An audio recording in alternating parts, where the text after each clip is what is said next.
വെളിപ്പാട് പുസ്തകത്തിന്റെ ഒരു പ്രത്യേകമായ വീക്ഷണം, പ്രത്യേകമായ രീതിയിലാണ് ഈ ക്ലാസുകൾ നമ്മൾ നയിക്കുന്നത്. We have been going through the classes in a special kind of way in this Bible study. ഇപ്പോൾ നിങ്ങൾ ഡോക്ടർ ആണെങ്കിൽ ബയോളജിക്കൽ മേഖലയിൽ അല്ലെങ്കിൽ സെക്കൻഡ് ഗ്രൂപ്പ് എടുത്ത് അല്ലെങ്കിൽ ഏതെങ്കിലും ഒരു ഡിഗ്രി എടുത്ത് അതിലിങ്ങനെ സ്പെഷ്യലൈസ് ചെയ്ത് പിന്നെ ബാച്ചുലർ ഡിഗ്രി എടുക്കുന്നു, പിന്നെ മാസ്റ്റർ ഡിഗ്രി എടുക്കുന്നു. ഇങ്ങനെ പോകുന്നത് പോലെ തന്നെ വെളിപ്പാട് പുസ്തകത്തിനും പഠനത്തിന് ഒരു ശാഖയുണ്ട്, തിയോളജിയുടെ ഒരു പ്രത്യേകമായ ശാഖയുണ്ട്. Even in our medical studies, we have the undergraduate, postgraduate, and various degrees, various levels. The same way we study in the book of Revelation also in various kinds of degrees. എല്ലാ മനുഷ്യ ശരീരത്തെ കുറിച്ചാണെങ്കിലും കുറെ കഴിയുമ്പോഴേ നിങ്ങൾ general ആയിട്ടുള്ള ആ മേഖലയിൽ നിന്ന് സ്പെഷ്യലൈസ് ചെയ്ത് സ്കിന്നോ ബോണോ കണ്ണോ മറ്റ് DNA അങ്ങനെ നിങ്ങൾ കടന്നു പോകും. Though you study the bodies in a general way, later on you go and specialize in various maybe it's an eye or ear or various parts of the body, you specialize and study more or deeply in it. ഇതുപോലെ ബൈബിളുമായി ബന്ധപ്പെട്ട ഒരാള് ഒരു bachelor student general ആയിട്ട് പഠിച്ചു പോകുന്നു. In the same way, those who are studying through the bachelor studies, they go through it in a general manner. PG കോഴ്സിലേക്ക് വരുമ്പോൾ പ്രത്യേക വിഷയത്തിലേക്ക് തിയോളജിയുടെ പ്രത്യേക ഡിപ്പാർട്ട്മെന്റിലേക്ക് പോവുകയാണ്. When you go into the post graduation, you go to a specific subject and go deeper in it. അതിന് eschatology എന്ന ഡിപ്പാർട്ട്മെന്റിലെ ഒരു ഭാഗമാണ് ഈ book of revelation. So the book of Revelation belongs to a subject called eschatology. അപ്പോൾ അങ്ങനെ ഏറ്റവും കുറഞ്ഞ ഒരു ഗ്രാജുവേറ്റ് ബൈബിൾ തിയോളജിയിൽ ഗ്രാജുവേറ്റ് ആയ ഒരാൾക്ക് മാത്രമാണ് വെളിപ്പാട് പുസ്തകം സ്പെഷ്യലൈസ് ചെയ്യാനായിട്ട് മാനുഷികമായ നിലയിൽ സാധിക്കും. So usually only those who are graduate in the theology of the Bible can specialize in the Revelation book of study. ഒന്നുമില്ലാതെ പരിശുദ്ധാത്മാവ് നമ്മളോട് ഇടപെടുകയും പല ദൈവദാസന്മാരുടെ ക്ലാസുകൾ സംബന്ധിക്കുകയും പുസ്തകങ്ങൾ വായിക്കുകയും ഒക്കെ ചെയ്ത് നമുക്ക് പഠിക്കാനായിട്ട് കഴിയും. But then the Holy Spirit speaks to us through various servants of God, through various classes and books. We can study a lot of things from the book of Revelation. അങ്ങനെയുള്ള പഠനങ്ങളിലേക്ക് വരുമ്പോൾ നമ്മുടെ ഈ ജനറൽ ക്ലാസ്സിനോടുള്ള ബന്ധത്തില് നമുക്ക് അങ്ങനെ ഡീപ്പായിട്ട് പോകാനൊക്കെയല്ല, ഒരു പ്രത്യേകമായിട്ടുള്ള സ്പെഷ്യലൈസേഷനിലേക്ക് പോകാനൊക്കെയില്ല. So when we come to that, we can't be going deeper into the specialization of learning from the book of Revelation. കാരണം നമ്മളുടെ ക്ലാസ്സിലെ ബിഗിനേഴ്സ് ഉണ്ട്, ഒരു ജനറൽ ആൾക്കാരാണ് നമ്മുടെ ക്ലാസ്സിലുള്ളത്. Because in our classes there are different levels of people who are joining and they are from different places. എന്നാൽ വ്യക്തിപരമായ നിലയിൽ പരിശുദ്ധാത്മാവ് ഇടപെടണം. കർത്താവിന്റെ വരവിൽ ഒരു കൂട്ടം ആൾക്കാർ ഒരുങ്ങപ്പെടണം, തള്ളപ്പെടുവാൻ ഇടയാകരുത്. ഈ ഒരു ലക്ഷ്യത്തെ ഫോക്കസ് ചെയ്തുകൊണ്ട് തന്നെയാണ് നമ്മൾ ഈ വെളിപ്പാട് പുസ്തകത്തെ കുറിച്ചുള്ള ക്ലാസ് നിങ്ങളോടുള്ള ബന്ധത്തിൽ ഞാൻ എടുക്കുന്നത്. But specifically, I'm taking these classes towards you so that at least a group of people will be ready for this Lord's coming. They will be saved. They will walk in the Lord, and that is why we are taking from the book of Revelation. അതാണ് പ്രധാനമായിട്ടുള്ള ലക്ഷ്യം. That is the main aim behind it. എങ്കിലും നമ്മൾ ചില മേഖലയിലേക്ക് വരുമ്പോൾ നമ്മൾ അതിനെക്കുറിച്ച് ചിന്തിക്കാതെയും ഇരിക്കുകയില്ല. Even when we come to some certain realms, we will not be without thinking about it. വെളിപ്പാട് പുസ്തകം 4-ാം അധ്യായത്തിലേക്കാണ് നമ്മൾ കഴിഞ്ഞ ദിവസങ്ങളിലൊക്കെ വന്നത്. We came to the book of Revelation 4 in the last few weeks. അപ്പോൾ ഇന്ന് അരമണിക്കൂർ ഉള്ളത് കൊണ്ട് എൻ്റെ അനുഭവ സാക്ഷ്യം ദൈവം അനുവദിക്കുകയാണെങ്കിൽ ഞാൻ അടുത്ത ക്ലാസ്സിൽ പറയാനായിട്ട് ആഗ്രഹിക്കുന്നു. Since we have half an hour only, I would want to share my life testimony in the coming weeks as God willing. എങ്കിലും ഒറ്റ വാക്കില് ഞാൻ ഒരു പാവപ്പെട്ട ഹൈന്ദവ കുടുംബത്തിലാണ് ജനിച്ചു വളർന്നത്. In a word, I want to say that I was born in a poor Hindu family. ഞാനൊരു ബൈബിൾ വിരോധിയായിരുന്നു. I was against the Bible. Bible തെറ്റാണെന്ന് സമർത്ഥിക്കുവാനായിട്ട് നടന്ന ഒരാളായിരുന്നു.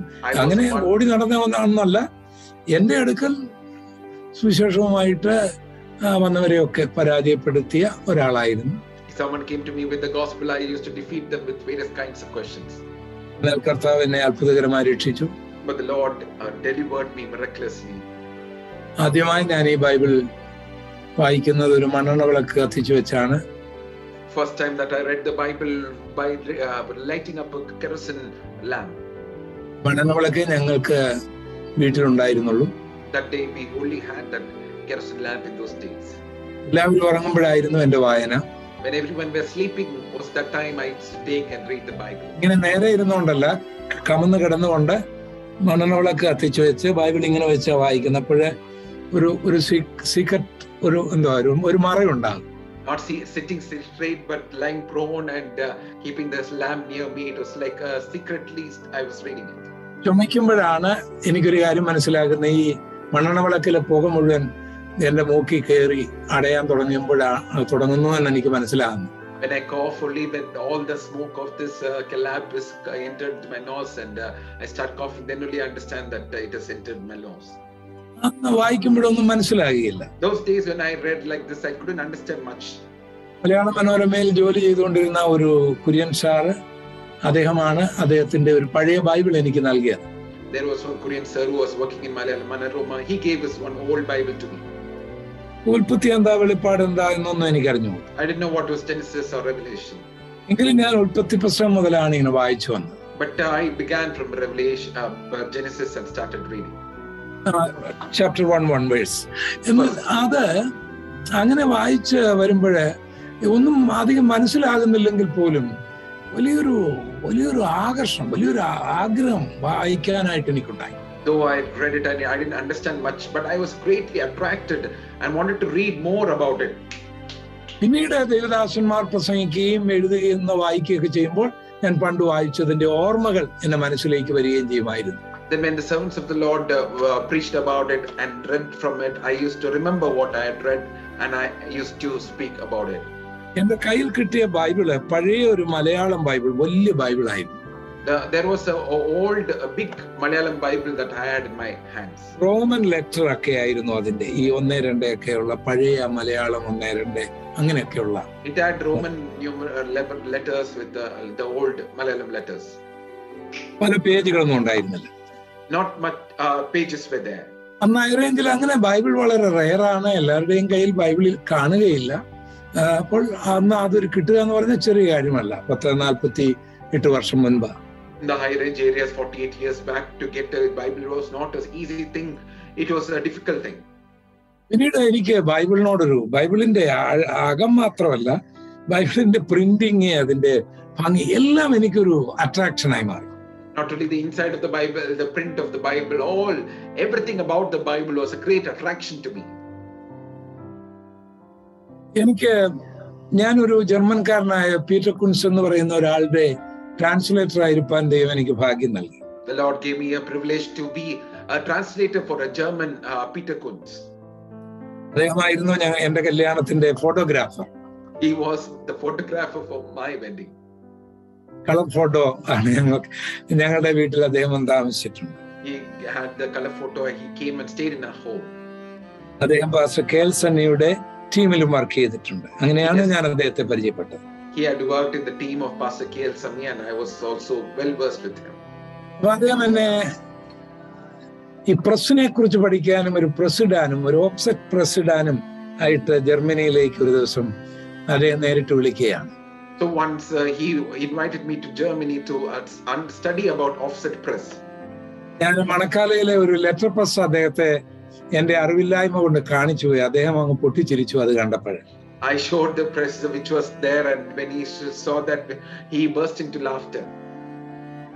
പിന്നീടാണ് എനിക്ക് മനസ്സിലായത് ഇവരെ പ്രസ്സുകളുടെ ഉസ്താദുകളാണല്ലോ, ഈ ലെറ്റർ പ്രസ് ഒക്കെ അവരുടെ വല്ല മ്യൂസിയത്തിലും തപ്പിയാലേ കാണത്തുള്ളൂ എന്ന് പിന്നീടാണ് എനിക്ക് മനസ്സിലായത്. Then earlier I understood these people are pioneers in making this offset printing and when they saw this must be belonging to the museum is what they thought. അപ്പോൾ മിസ്റ്റർ പീറ്റർ എന്നോട് പറഞ്ഞു, നമുക്ക് ഒരു ഓഫ്സെറ്റ് പ്രിന്റിംഗ് പ്രസ് ഇടാം. ഞാൻ പറഞ്ഞു എനിക്ക് അതിനെ കുറിച്ച് ഒന്നും അറിയത്തില്ലെന്ന്. Peter said we'll have this offset printing, but I said I don't know anything about it. അദ്ദേഹം പറഞ്ഞു you have to come to our country. So he invited us to his country. 1980 കാര്യമാണ് ഞാൻ ഈ പറയുന്നത്. I am talking about the thing that happened in 1980s. അന്ന് ജർമ്മനിയില് പ്രസിനെ കുറിച്ച് പഠിക്കാൻ ഒരു സ്റ്റുഡന്റായി പോകാൻ ഉള്ളൊരു അവസരം എന്നെ പോലൊരു ചെറുപ്പക്കാർക്ക് ചെറിയ കാര്യമൊന്നുമല്ല.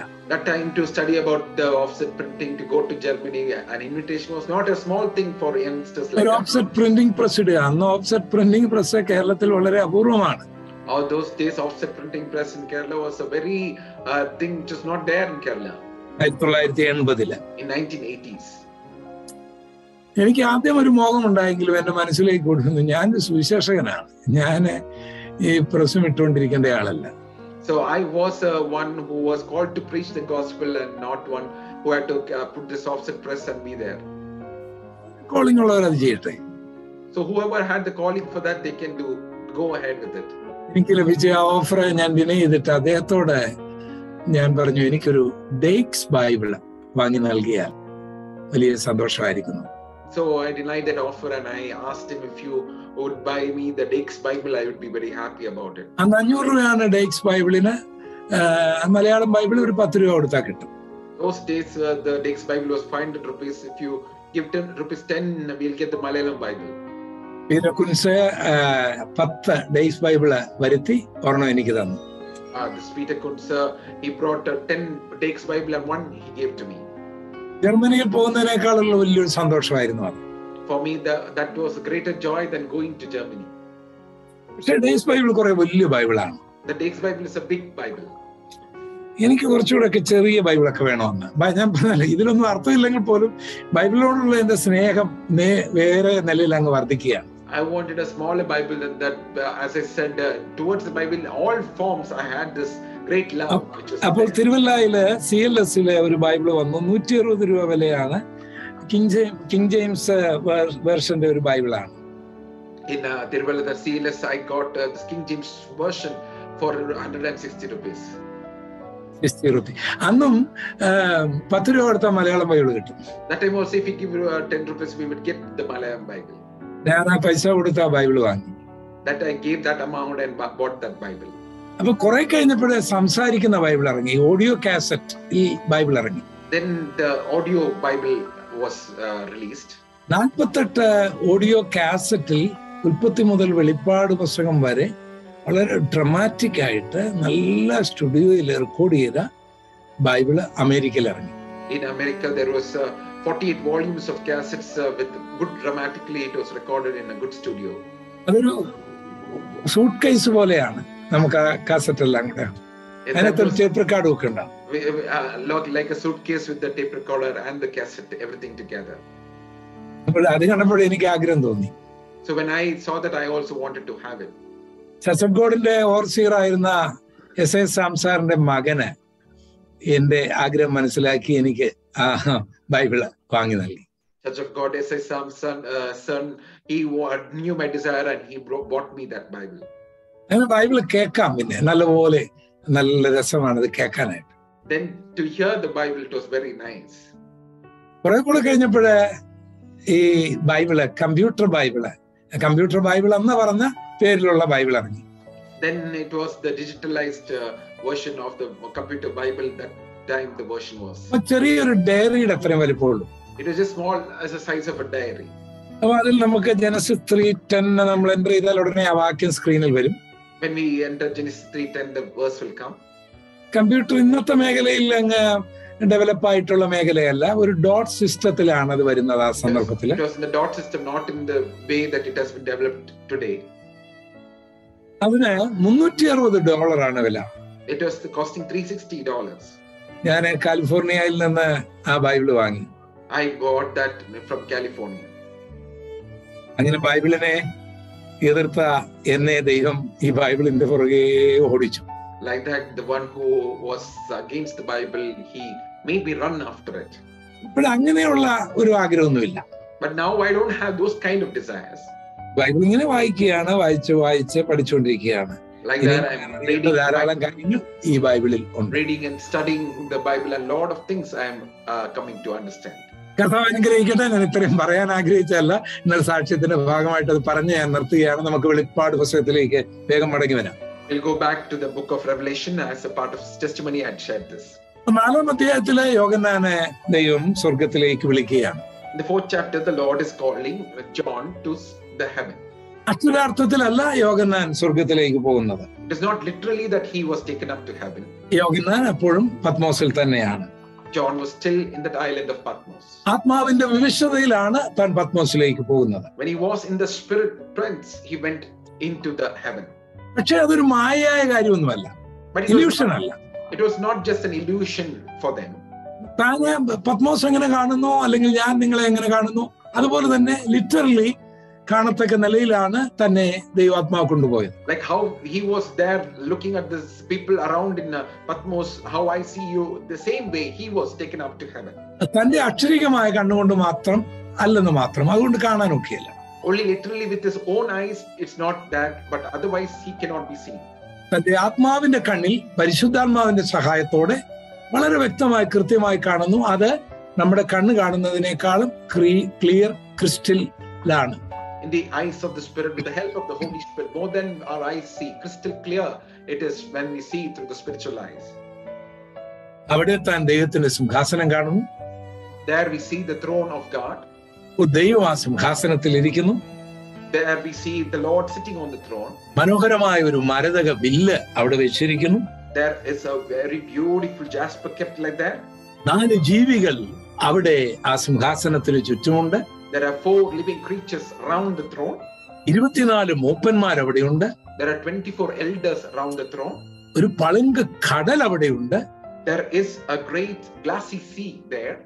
അവിടെ ആരാധന നടക്കുകയാണ്. Their Lord of worship is going on. അപ്പോൾ ഇതിനെ കുറിച്ച് 24 മൂപ്പന്മാരാരാണ്, ഈ 4 ജീവികൾ എന്താണ്, ഈ 4-ാം അധ്യായം കർത്താവിന്റെ വരവുമായിട്ടുള്ള ബന്ധത്തിലുള്ള ചിന്തകളാണോ, ഇതിനെക്കുറിച്ചൊക്കെ ഞാൻ ആദ്യം പറഞ്ഞതുപോലെ പിന്നീട് നമുക്ക് ചിന്തിക്കാം. So who are these 4 living creatures? Who are these 24 elders? In this 4th chapter, what is it related to? We will be looking at it in the coming days. എന്താണ് ഡിസ്പെൻസേഷണൽ ആയിട്ടുള്ള ബന്ധത്തിൽ ഈ 4-ാം അധ്യായം ഇൻഡിക്കേറ്റ് ചെയ്യുന്നത് എന്നൊക്കെയുള്ള കാര്യങ്ങൾ നമ്മൾക്ക് പഠിക്കാനുണ്ട്. This chapter 4, what is it in relation to the dispensation? We have to come to study in more deeper manner. പ്രധാനമായിട്ടുള്ളത് ഇവിടുത്തെ ആരാധനയാണ്. But the most important thing is the worship here. ദൈവം, ദൈവത്തിന്റെ സിംഹാസനം, ആരാധന. The Lord, the Lord's throne and the worship there. അതിൽ പങ്കെടുക്കുന്ന ജീവികളും ദൂതന്മാരും 24 മൂപ്പന്മാരും ഒന്നും നമ്മളെ സംബന്ധിച്ചിടത്തോളം അത്ര ഇമ്പോർട്ടന്റ് ആയ കാര്യമല്ല. Those who are taking part, the living creatures, the elders are not as much concerned to us. അത് നമ്മളാണെങ്കിലും അല്ലെങ്കിൽ വേറെ ആരാണെങ്കിലും അതൊന്നും ഇന്നത്തെ നിലയിൽ ഒരു ഇമ്പോർട്ടന്റ് ആയിട്ടുള്ള ഇഷ്യൂ അല്ല. Even if it is us or someone else, it is not so much important issue. നാം ദൈവത്തെ കാണണം, ദൈവസിംഹാസനത്തെ കാണണം, ആരാധന കാണണം, ആരാധിക്കണം. അതാണ് നമ്മളോടുള്ള പ്രധാനപ്പെട്ട സന്ദേശം. We have to see God, the throne of God. We have to worship, and that is the message that is toward us. അങ്ങനെ കണ്ടാൽ എന്താണ് ഗുണം?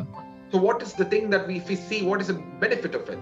ദൈവത്തിന്റെ ദാസന്മാർ പലരും സ്വർഗവും സ്വർഗസിംഹാസനവും ഒക്കെ കണ്ടിട്ടുണ്ട്. Servants of God, I've seen many of them have seen the heaven and the thrones in the heaven. Stephanos സ്വർഗം കാണുന്നു, ദൈവത്തെ കാണുന്നു, കർത്താവിന്റെ വലഭാഗത്തിരിക്കുന്ന യേശുവിനെ കാണുന്നു. Stephen is seeing the heaven, the Father God seated, and the Lord Jesus seated at the right hand of God. അതുകൊണ്ട് തനിക്കുണ്ടായ ഗുണം എന്താണ്? So what was the benefit for him? മരണത്തിൽ നിന്ന് രക്ഷപ്പെട്ടില്ല. He was not delivered from death. എതിരാളികളെ ശിക്ഷയുണ്ടായില്ല. He didn't have to punish the enemies. പക്ഷെ താൻ ധൈര്യമായി കർത്താവിന് വേണ്ടി നിന്ന് ഒരു രക്തസാക്ഷിയായി തീരാൻ ആ ദർശനം തനിക്ക് സഹായമായി. But because he could stand courageously as a bold witness, as a blood witness, he could be there in that time. അല്ലെങ്കിൽ ആ ദർശനം കൊണ്ട് എന്ത് പ്രയോജനം? Otherwise, what is the use of the vision? യെശയ്യാപ്രവചനം 6-ാം അധ്യായത്തിലേക്ക് വരുമ്പോൾ യെശയ്യാവ് ഒരു ആരാധനയുടെ ദർശനം കാണുകയാണ്. In the book of Isaiah chapter 6, we see Isaiah visualizing a great worship in heaven. ദൈവം ഉയർന്നും പൊങ്ങിയുമുള്ള സിംഹാസനത്തിൽ ഇരിക്കുന്നു. The Lord is seated, lifted up high in heaven. ഇവിടെ ആരാധന നടക്കുകയാണ്. There the worship is going on. 6 ചിറകുകളുള്ള സറാഫുകൾ ആണ് അവിടെ ആരാധിക്കുന്നത്. There are 6 winged seraphims there lifting up their worship. 2 കൊണ്ട് മുഖം മൂടിയിരിക്കുകയാണ്. With 2 of them they have covered their face. 2 ചിറകുകൊണ്ട് അവർ പാദം മൂടിയിരിക്കുകയാണ്. With 2 of them they have covered their feet. 2 ചിറകുകൊണ്ട് അവർ പറന്നുകൊണ്ട് യഹോവ പരിശുദ്ധൻ പരിശുദ്ധൻ എന്ന് പറഞ്ഞവർ ആരാധിക്കുകയാണ്. With 2 wings they are flying and saying the Lord is holy, holy, and they are worshiping the Lord. അങ്ങനെ കാണുന്നതുകൊണ്ട് എനിക്കെന്താണ് പ്രയോജനം? So seeing that, what is it useful for me? നിങ്ങൾക്ക് എന്താണ് പ്രയോജനം? What is it useful for you? എന്താണ് യെശയ്യാവിനുണ്ടായ പ്രയോജനം, ഗുണം? What's the benefit that Isaiah had? ഈ വിശുദ്ധിയും ഈ ആരാധനയും കണ്ടപ്പോൾ, when he saw this holiness and the worship there, ദൈവാരാധകനും പ്രവാചകനുമായ യെശയ്യാവിന് ഒരു കാര്യം മനസ്സിലായി. The worshipper of God and the prophet Isaiah understood one thing. തന്റെ വിശുദ്ധി പൂർണ്ണമല്ല. His holiness was not perfect. തന്റെ ആരാധനയും പൂർണ്ണമല്ല. His worship was not complete. താൻ പറയുകയാണ്, ദൈവമേ, ഞാൻ അശുദ്ധനായ ഒരു മനുഷ്യൻ. He's saying, Lord, I am a man of unclean lips. എന്റെ അധരങ്ങൾ മുഴുവൻ അശുദ്ധമാണ്. My lips are unclean. അയ്യോ, ഇത് കാണാൻ ഞാൻ യോഗ്യനല്ല. I am not worthy to see this kind of holiness. എന്റെ സ്വന്തം കുറവ് കാണുകയാണ്. He's looking at his own shortcoming. കാണുന്നില്ലെങ്കിൽ അതിനെക്കുറിച്ചുള്ള ഒരു റിസർച്ച് കൊണ്ട് എന്താണ് ഗുണം? And if he's not seeing that, what is the research or benefit of that? ഉടനെ ഒരു ദൂതൻ അവന്റെ അധരത്തിൽ യാഗപീഠത്തിൽ ഒരു കനൽ കൊണ്ടുവച്ച് ശുദ്ധീകരിക്കാൻ നമ്മൾ കാണാൻ കഴിയും. Immediately one of the seraphim having a live coal in his hand is kept at the touch his mouth and is cleansing him. അവന്റെ പാപം മോചിക്കപ്പെട്ടതായിട്ടാണ് അവിടെ എഴുതിയിരിക്കുന്നത്. It is saying that his sins were atoned and forgiven. ഉടനെ ഒരു ശബ്ദം കേൾക്കുകയാണ്, ആരെനിക്ക് വേണ്ടി പോകും, ആരെ ഞാൻ അയക്കും? The voice of the Lord says, whom shall I send? Who will go for us? പറയുകയാണ്, എന്നെ അയക്കണമേ. Then Isaiah is saying, Lord, here I am, send me.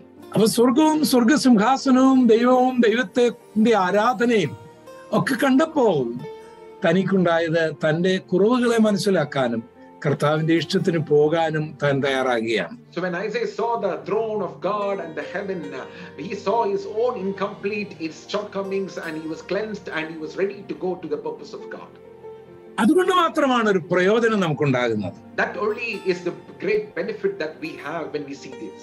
ഇവിടെയും ഈ 4-ാം അധ്യായത്തിലെ ആരാധന കാണുമ്പോൾ നമ്മുടെ മനസ്സിലേക്ക് ഓടി വരേണ്ട ആരാണ്? Here also when we see the book of chapter 4, what should come into our mind? ഈ സമയമുള്ളപ്പോൾ 24 മൂപ്പന്മാരും 4 ജീവികളും അതിന്റെ ഡിസ്പെൻസേഷനിലുള്ള ചിന്തകളും പഠിച്ചുകൊള്ളൂ. പക്ഷേ ഈ ഇൻഡിവിജ്വലായിട്ട് വ്യക്തിപരമായിട്ട് നമുക്കിത് കൊണ്ട് എന്താണ് ഉണ്ടാകേണ്ടത്? ഇപ്പോൾ When you have time, you can read about the 4 living creatures, 24 elders. But what is it that now we have the benefit from it? സ്വർഗമുണ്ടെന്ന് വിശ്വസിക്കണം.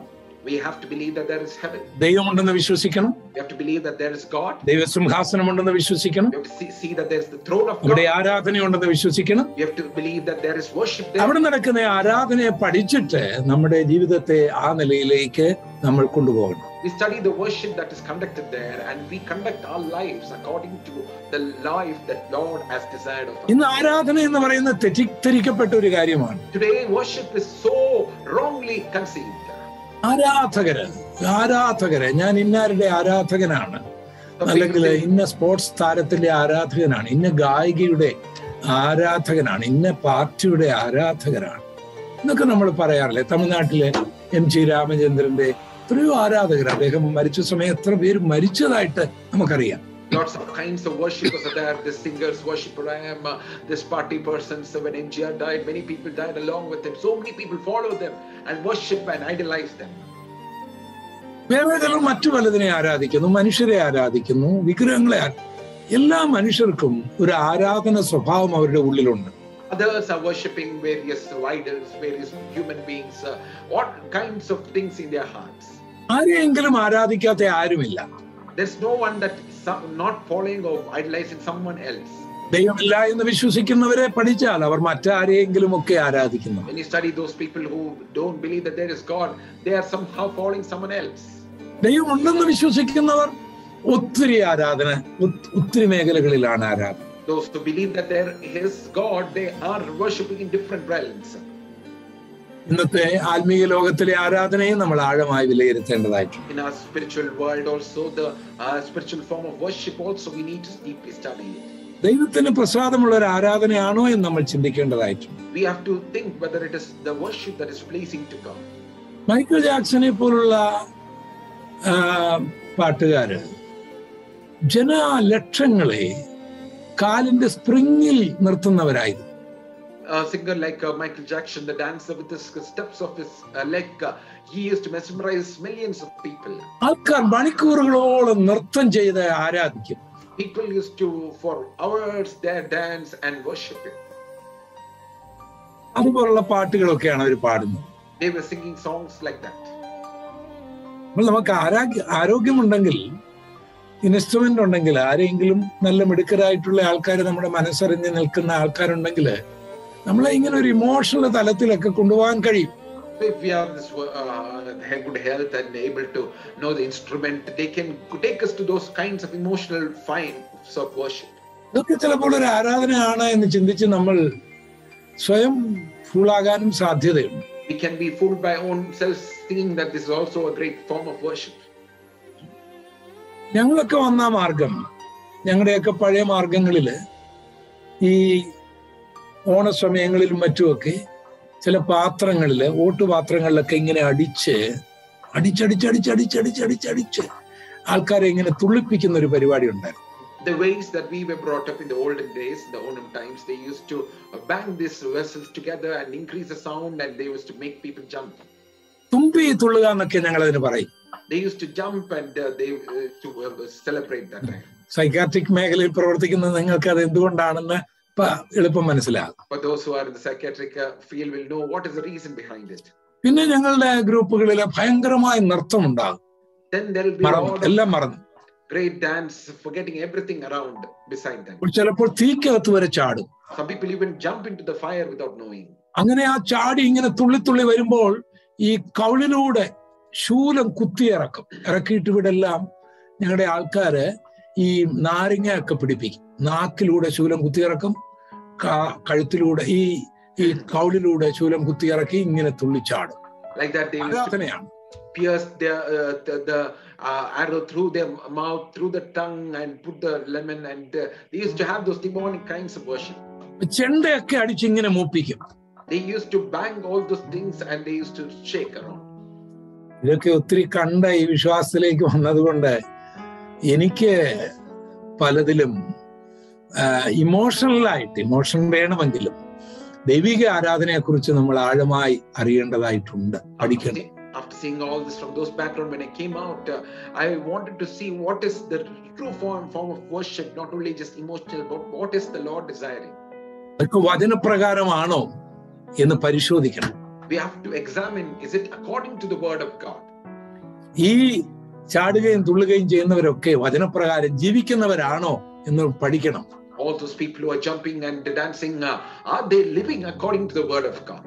ഉപദേശവുമായിട്ട് ബന്ധമുണ്ടോ, വിശുദ്ധിയുണ്ടോ എന്നൊക്കെ ഒന്ന് ശ്രദ്ധിക്കണം. Are they related to the doctrines of the word of God? Are they maintaining a life of holiness? We need to examine. അപ്പൊ ഇങ്ങനെയുള്ള ഈ നമ്മളെ confuse ചെയ്യുന്ന ഈ ലോകത്തിൽ നമ്മൾ പഠിക്കേണ്ട ഒരു അധ്യായമാണ് ഈ 4-ാം അധ്യായം. So in this kind of confusing world, we have to study this book, chapter 4. ദൂതന്മാരുടെ ആരാധനയുടെ മെത്തേഡ് നോക്കുക, 4:8. Look at the way that the angels are worshiping, 4:8. ഇരിക്കുന്നവനും ഇരുന്നവനും വരുന്നവനുമായ സർവശക്തിയുള്ള കർത്താവായ ദൈവം പരിശുദ്ധൻ പരിശുദ്ധൻ എന്ന് പറഞ്ഞുകൊണ്ടിരുന്നു. They were never stopped saying, holy, holy, holy is the Lord God Almighty, who was and who is and who is to come. ദൈവം ആരാണെന്നുള്ള അറിവിൽ നിന്നുള്ള ആരാധന, എന്തെങ്കിലും പറയുകയല്ല. God as who he is, not just simply saying. എന്താണ് ഇതിന്റെ അർത്ഥം? ഇരിക്കുന്നവൻ, ഇരുന്നവൻ, വരുന്നവൻ. What is the meaning of this who was, who is and who is to come? What is the meaning of these three things? നമ്മുടെ ദൈവം സ്വർഗ്ഗത്തിലിരുന്നു. Our Lord was in heaven. ഈ ഭൂമിയിൽ വന്നു. He came to this earth. ഇനിയും വരും. He will come again. അവൻ ഇരുന്നവനാണ്, ഇപ്പോൾ ഇരിക്കുന്നവനാണ്, ഇനി വരുന്നവനാണ്. He was and is to come. പരിശുദ്ധൻ പരിശുദ്ധൻ പരിശുദ്ധൻ 3 പ്രാവശ്യം ആവർത്തിക്കുകയാണ്. Thrice it is repeated. He is holy, holy, holy. പിതാവ്, പുത്രൻ, പരിശുദ്ധാത്മാവ്. Father, Son and the Holy Spirit. ദൈവം ആരാണ് എന്നുള്ള ഒരു അറിവിൽ നിന്നുള്ള ആരാധന. Both the worship which is arising out of who the God is. 24 മൂപ്പന്മാരുടെ ആരാധനയുടെ മെത്തേഡ് എന്താണ്? Look at the method. The 24 elders are worshiping God. 4:11. 4:11. കർത്താവേ, നീ സർവ്വം സൃഷ്ടിച്ചവനും എല്ലാം നിന്റെ ഇഷ്ടം ഹേതുവായി ഉണ്ടായതും സൃഷ്ടിക്കപ്പെട്ടതുമാകയാൽ മഹത്വവും ബഹുമാനവും ശക്തിയും കൈക്കൊള്ളുവാൻ യോഗ്യൻ എന്ന് പറഞ്ഞുകൊണ്ട് തങ്ങളുടെ കിരീടങ്ങളെ സിംഹാസനത്തിന്റെ മുൻപിലിടും. Worthy are you, O Lord God, to receive the glory and honor and dominion, for you created all things by your will, and they were created by your will, and they fall prostrate before him sitting on the throne, and throw down their crowns. Not just simply saying something and jumping and dancing around. You are God. You have created all things. ഈ പ്രപഞ്ചം, ഈ താരാപഥങ്ങൾ, മനുഷ്യൻ, സകല ജീവജാലങ്ങളും നീ സൃഷ്ടിച്ചതാണ്. This universe, this creatures and all this, you have created it. നിന്റെ ഇഷ്ടം കൊണ്ട് സൃഷ്ടിച്ചതാണ്. And it is by your will they were created. നിനക്ക് വേണ്ടി സൃഷ്ടിച്ചതാണ്. It was created for you. ഈ സൃഷ്ടിയെക്കുറിച്ചുള്ള അറിവ് കണ്ടുകൊണ്ടാണ് ദൈവത്തെ സ്തുതിക്കുന്നത്. They are having this knowledge of the creation of God and lifting up the worship to God. എന്റെ രാവിലത്തെ എന്റെ ആരാധന ഒരു ദിവസം ഞായറാഴ്ചത്തെ ആരാധനയിൽ വിശ്വസിക്കുന്ന ആളല്ല ഞാൻ. I don't believe in just one Sunday worship in a week. അതും എന്റെ ഒരു ആരാധന മാത്രം. That is also one kind of worship. വെള്ളിയാഴ്ചയാണെങ്കിലും ശനിയാഴ്ച എനിക്ക് എല്ലാ ദിവസവും കർത്താവിനെ ആരാധിക്കണം. I want to worship God every day. ദൈവം അതാണ് ആഗ്രഹിക്കുന്നത്. That is what the Lord also desires. ഞാൻ ദൈവത്തെ ആരാധിക്കുമ്പോൾ പല കാര്യങ്ങൾ പറയും. Whenever I worship God, I speak so many things about him. ഞാൻ ദൈവത്തോട് പറയും, എന്റെ ക്രോമോസോമുകൾക്കായിട്ട് ഞാൻ പറഞ്ഞ് സ്തോത്രം ചെയ്യും. I praise God for the chromosomes that God has given. ദൈവമേ, നീ എനിക്ക് നല്ല ക്രോമോസോമുകൾക്കായി സ്തോത്രം എന്ന് പറഞ്ഞുകൊണ്ടാണ്, അല്ല വെറുതെ ചിന്തിച്ചുകൊണ്ടല്ല, പറഞ്ഞുകൊണ്ട് ഒരു സ്തോത്രം പറയും. I say and think that Lord, you have given me good chromosomes, and I thank him for it. നല്ല DNA നൽകിയതിനായി സ്തോത്രം പറയും. I thank him that Lord, you have given me a good DNA. നല്ല gene നൽകിയതിനായി സ്തോത്രം പറയും. I thank the Lord that he has given me good gene. നല്ല കോശങ്ങൾ നൽകിയതിനായി സ്തോത്രം പറയും. I thank God that he has given me good cells. ദൈവം എനിക്ക് കാണാൻ കണ്ണ് നൽകിയതിനായി സ്തോത്രം ചെയ്യും. I thank the Lord that he has given me the vision to see. ദൈവം എനിക്ക് കേൾക്കാൻ ചെവി നൽകിയതിനാൽ സ്തോത്രം ചെയ്യും. I thank the Lord for the hearing that he has given the ears. ദൈവം എനിക്ക് നൽകിയ നാവിനായി സ്തോത്രം ചെയ്യും. I thank the Lord for the mouth that he has given me. ദൈവം എനിക്ക് നൽകിയ ബ്രെയിനായി സ്തോത്രം ചെയ്യും. I thank the Lord for the brain that he has given me. ഹാർട്ടിനായി സ്തോത്രം ചെയ്യും. I thank the Lord for the heart that he has ലിവറിനായി സ്തോത്രം ചെയ്യും. For the liver I praise him. ലങ്സിനായി സ്തോത്രം ചെയ്യും. For the lungs I praise him. സ്റ്റൊമക്കിനായി സ്തോത്രം ചെയ്യും. For the stomach I praise him. ഇൻഡസ്ട്രിയനായി സ്തോത്രം ചെയ്യും. For the intestine I praise him. പാൻക്രിയാസിനായി സ്തോത്രം ചെയ്യും. For the pancreas I praise him. കിഡ്നികൾക്കായി സ്തോത്രം ചെയ്യും. For the kidneys I praise him. എല്ലാ വെയിൻസുകൾക്കായി സ്തോത്രം For ചെയ്യും. all the veins I praise him. ബ്ലഡിനായി സ്തോത്രം ചെയ്യും. For the blood I praise him. ബോൺസിനായി സ്തോത്രം ചെയ്യും. For the bones I praise him. മസിൽസിനായി സ്തോത്രം For ചെയ്യും. the muscles I praise him. ശ്വസിക്കുന്ന വായുവിനായി സ്തോത്രം ചെയ്യും. For the breathing air I praise കുടിക്കുന്ന him. ജലത്തിനായി സ്തോത്രം ചെയ്യും. For the drinking water I praise him. ഭക്ഷിക്കുന്ന ആഹാരത്തിനായി സ്തോത്രം For the ചെയ്യും. food that I eat I praise him. ധരിക്കുന്ന വസ്ത്രത്തിനായി സ്തോത്രം For the ചെയ്യും. clothes that I wear I praise പാർക്കുന്ന him. പാർപ്പിടത്തിനായി സ്തോത്രം For ചെയ്യും. the shelter that I am staying in I praise him. സഞ്ചരിക്കുന്ന വാഹനത്തിനായി സ്തോത്രം For ചെയ്യും. the vehicle that he has given I praise him. ഇങ്ങനെ എനിക്ക് ഓരോ കാര്യം പറഞ്ഞ് സ്തോത്രം പറഞ്ഞില്ലെങ്കിൽ എനിക്ക് തൃപ്തിയാകുകയില്ല. Like that, all these things, if I don't mention and thank God, I'm not satisfied. 1000 കോടി സ്തോത്രം എന്ന് പറഞ്ഞ് ഞാൻ നിർത്താറില്ല. I don't just mention, oh God, thousands of praises and ചുമ്മാ ഇങ്ങനെ സ്തോത്രം പറഞ്ഞുകൊണ്ടിരിക്കുകയുമില്ല. and I just don't just keep on praising, thanking him. അതിന് ഓരോ കാരണം പറഞ്ഞിട്ട് ഒരു സ്തോത്രം പറയും. For each reason I mention and each praise I praise him.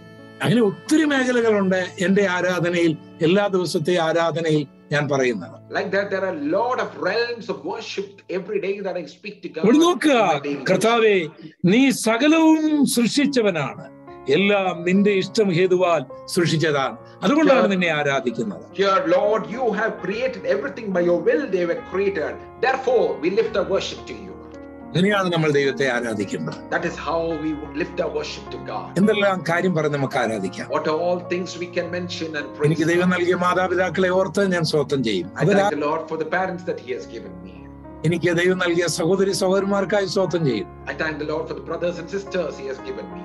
എനിക്ക് നൽകിയ കുടുംബജീവിതത്തിനായി, എന്റെ മക്കൾക്കായി, കൊച്ചുമക്കൾക്കായി, ഇങ്ങനെ രക്ഷിക്കപ്പെട്ടതിനായി, സ്നാനപ്പെട്ടതിനായി, അഭിഷേകം പ്രാപിച്ചതിനായി, കർത്താവിന്റെ വേലയ്ക്കായി വിളിച്ചതിൽ ഇങ്ങനെ ഓരോന്ന് പറഞ്ഞ് ഓരോന്നിനും സ്തോത്രം പറയുമ്പോഴാണ് എന്റെ മനസ്സ് തൃപ്തിയാകുന്നത്. For each of my blessings, the children, the grandchildren, the ministry and everything, each one when I mention one by one and I praise him, that is how my heart is satisfied in worshiping. അപ്പോൾ ആരാധന എന്താണ്, എങ്ങനെയാകണം എന്ന് പഠിപ്പിക്കുന്നതാണ് ഈ 4-ാം അധ്യായം. So this chapter 4, what is worship? How should it be done? Is what we learn from this chapter. അത് പഠിച്ചിട്ട് അതുപോലെ ആരാധിക്കാൻ നമ്മൾ തയ്യാറാകണം. We have to study it and we have to be ready to worship accordingly. യെശയ്യാവിനെ പോലെ ആരാധനയിൽ ദൈവത്തെ കാണണം, സ്വന്തം കുറവ് കാണണം. In worship we have to visualize God and we have to see our own shortcomings. ഉയർന്നും പൊങ്ങിയുള്ള ദൈവം, സിംഹാസനത്തിൽ ഇരിക്കുന്ന ദൈവം, the one who is lifted high and he is in the throne. അത് കണ്ടപ്പോൾ അവന്റെ ഉള്ളിലെ കാര്യം അവൻ കാണുകയാണ്. When he saw that, he saw his own shortcomings in his heart. ഇനി അവൻ നശിച്ചു പോകുന്ന ആൾക്കാരെ കണ്ടിട്ട് അവിടേക്ക് എന്നെ അയക്കണമേ എന്ന് പറയുകയാണ്. Next he's seeing people who are destroyed and he's saying, Lord, send me there. ആരാധന കൊണ്ട് ഈ റിസൾട്ട് ഉണ്ടാകുന്നില്ലെങ്കിൽ എന്ത് പ്രയോജനം? With that worship, if this result is not there, what is the benefit of it? നമ്മളെ ആരാധിക്കാനായി ദൈവം സൃഷ്ടിച്ചതാണ്. The Lord has created us to worship him. പുതിയ നിയമത്തിൽ നമ്മുടെ ആരാധന ബുദ്ധിയുള്ള ആരാധനയായിരിക്കണമെന്ന് റോമാലേഖനത്തിൽ പറഞ്ഞിരിക്കുന്നു. In the New Testament we have the reasonable worship. നമ്മുടെ ശരീരങ്ങളെ ജീവനും വിശുദ്ധിയുമുള്ള യാഗമായി അർപ്പിക്കുന്നതാണ്. We have to offer ourselves as a holy and living sacrifice. നമ്മുടെ ശരീരത്തെ നമുക്ക് യാഗമായിട്ട് അർപ്പിക്കാൻ കഴിയാത്ത ഒരു ആരാധനയും സ്വർഗം അംഗീകരിക്കുകയില്ല. If we cannot offer our bodies as a reasonable, holy and living sacrifice, it is not the one which is pleased by God. നമുക്ക് സത്യാരാധകരായിരിക്കാൻ ദൈവം ഇടയാക്കട്ടെ. May the Lord give us the grace to be the worshippers of truth. എനിക്ക് അടുത്ത ഒരു മീറ്റിംഗിൽ കൂടി പങ്കെടുക്കുന്നതുകൊണ്ട് ഞാൻ എൻ്റെ വാക്കുകൾ ഇവിടെ ചുരുക്കുകയാണ്. സ്വർഗത്തിലെ ദൈവം അനുവദിക്കുകയാണെങ്കിൽ അടുത്ത ആഴ്ചയിൽ നമുക്ക് 7:30 മുതൽ 8:30 വരെ, എനിക്ക് തോന്നുന്നു നേരത്തെ 7 മണി മുതൽ തന്നെ ഇവിടെ പാട്ടുകളൊക്കെ ഉണ്ട്, നിങ്ങൾക്ക് ജോയിൻ ചെയ്യാം. കർത്താവായ ദൈവം എല്ലാവരെയും ധാരാളമായിട്ട് അനുഗ്രഹിക്കട്ടെ. Since I have another meeting, I want to cut short here. But as usual, we would be meeting at 7:30, 7:15 itself. We would be starting with the songs, and up to 8:30 it will go. You can invite your friends. Thank you.